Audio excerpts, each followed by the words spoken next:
Сәлем достар, менің есімім Мусина Гүлдерай, менің YouTube каналыма қош келдіңіздер. Сіздермен бірге бүгін осы пино сумкасын тоқитын боламыз.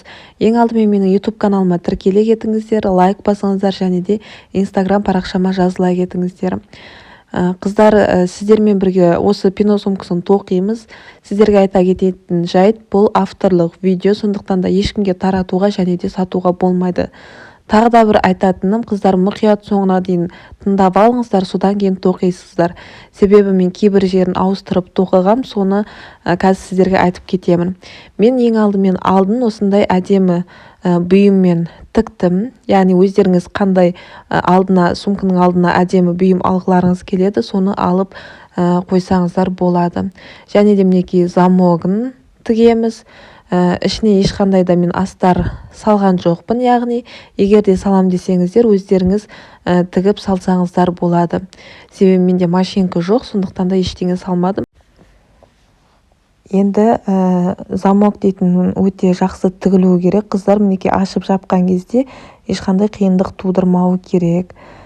Тағы да айта кететін жайт, менде мында осындай ручкасын тоқуға осындай кольцо керек болады.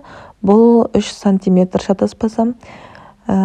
Бізге осы сумканы тоқу үшін полиэфирный шнур керек, яғни жібіміз.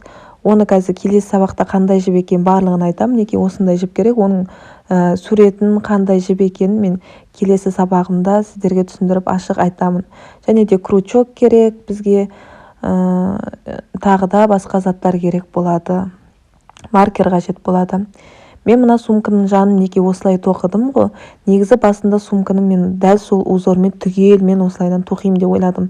Бірақ ол маған ұнамағаннан кейін мен оны тарқатып тастадым да, тек мына сумканың жанына дейін ғана осылайынан тоқып, ары қарай тігіп жібердім. Негізі бұл мүлдем басқа болған. Мен тек орындарын ауыстырып жібердім видеода. Ол видеоны енді өшіріп қайттан тоқығым келген жоқ, сондықтан да қыздар түсінушілікпен қарайсыздар деген ойдамын. Мен мына сумканың жанын қандай узормен тоқыдым, міне байқап тұрсыздар ғой. Мен сіздерге қазір сумканың қалай жанын тоқылу керектігін көрсетемін да, ал мына замоктың қасындағын тоқылуын көрсетпеймін. Себебі біз мына жанын қалай тоқыдық, замоктың қасындағы узорды да дәл солай тоқимыз. Бұнда біз тек 2 петля аламыз да, 1 воздушный петля алып, әрі қарай узормен тоқи береміз. Оны тоқу барысында да тағы да айтамыз, сіздерге барлығы сол кезде түсінікті болады. Яғни сумканың жанын қалай тоқыдым, бұны да дәл солай тоқимын. Тек сіздерге осы жанын қалай тоқитынымды көрсетемін. Және де мінекей жанын осылайынан тігеміз біздер инемен. Осы сумканың жанын жаңағы айтқандай қалай тіктім, бұл замоктың жанындағы узормен де дәл солайынан тігесіздер. Мен ол жердің барлығын көрсеткен жоқпын, себебі түсінікті болғаннан кейін. Және де бірінші қыздар замокты осылайынан тоқып тігіп аласыздар. Тек узорында мен ең алдымен мына сумканың жанын тігуді көрсеткем тоқуымен. Сондықтан да ең алдымен замогын тоқып алдына тігіп алыңыздар. Содан кейін барып сумканың жанын тігесіздер.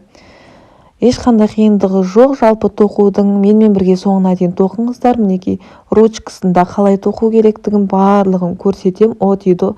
Тек мұқият қарап, мұқият тыңдасаңыздар, сіздерге барлығы түсінікті болады, қыздар. Және де парвый үтікпен жай ғана алыстан кішкене үтіктеп аласыздар. Сонда сумканың беті түзу әдемі болып тұрады. Осылай қыздар, тоқып жатсаңыздар, міндетті түрде отзывтарыңызды менің Instagram парақшама жіберіңіздер. Сол жерге көбіне сабақтардың барлығын шығарып отырамын.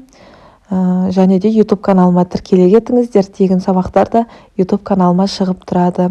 Сіздермен бірге болған мен Мусина Гүлдерай, сіздерге көп-көп рахмет. Тағы да бұдан кейін менің қалай тоқылу керек және ручкасын қалай тоқу керек, сол сабақтардың барлығын мұқият тыңдап, асықпай қарап алыңыздар.